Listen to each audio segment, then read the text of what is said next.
you have to remember, and I think back now, all we had was radio. And for all intents and purposes, we didn't exist. The books, you'd hear about George Washington Carver maybe once in a year, or Booker T. Washington, that was it.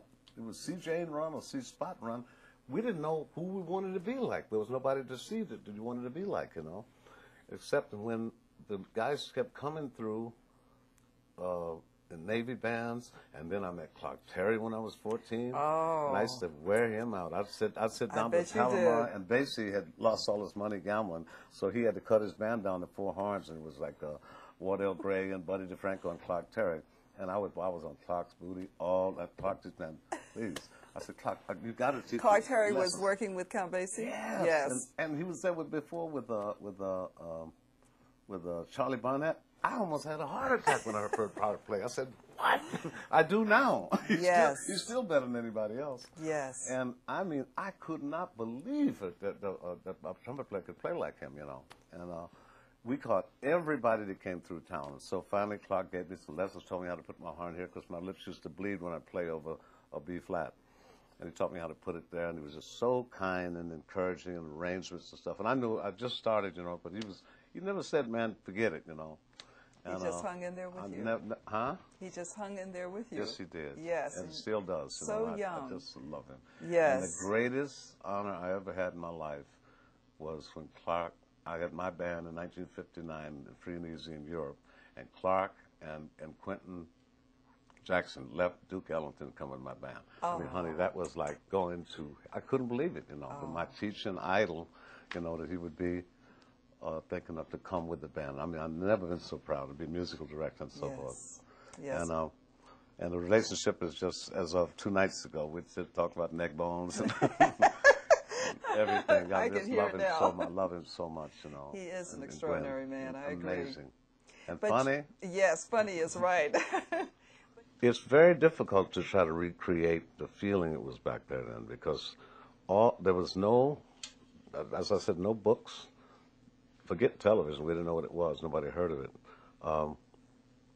Radio was, I think, a very provocative thing for my imagination, because I used to lie on the floor in the dark, and even in Chicago, and listen to I Love a Mystery and The Shadow and all that stuff. And I knew Amos and Andy were white, you know. I don't know how we knew, but we knew. On radio, yeah. Yes. And Beulah was on radio, and Rochester. And I remember when I used to hear him say, Rochester, Rochester, Rochester, y'all's the boss.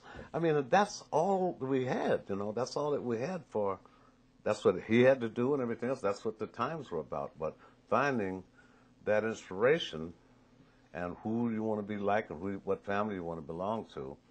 When I first started to see those bands come through, and I'd see 5 saxophones, even the military bands, and 4 trumpets and 4 trombones in the rhythm section, I couldn't figure out how all those musicians played at the same time and I played the same notes. So I sit there with my mouth open since I was, I don't know, 12 or 13 years old.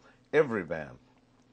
We used to sneak in backstage at the Seattle Civic Center because we didn't have money to get in, so we had our little bebop leather bags back, you know, with cigarettes fronting like we were older, you know, and hats, little pork pie hats, you know, and we walking backstage. I'm with the band, you know.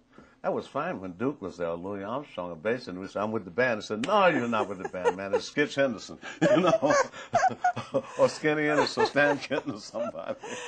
And they used to bust us, but we heard everybody, and it just, that idea to see black men that were dignified and proud, you know, and knew who they were, and kicked back and had great sense of humor, worldly. You could tell they'd been all over the world and see the trumpets with stickers from everywhere in the world, Stockholm, places I'd never even heard of before, you know. It was just amazing, and I to this day, I said, I see Clark Terry, that's what I want to be. That's what I want to be. I want to be in that family. I'd do anything to be in that family. How fortunate you were. And How fortunate you were. That's right, to find to that. have that you know. exposure.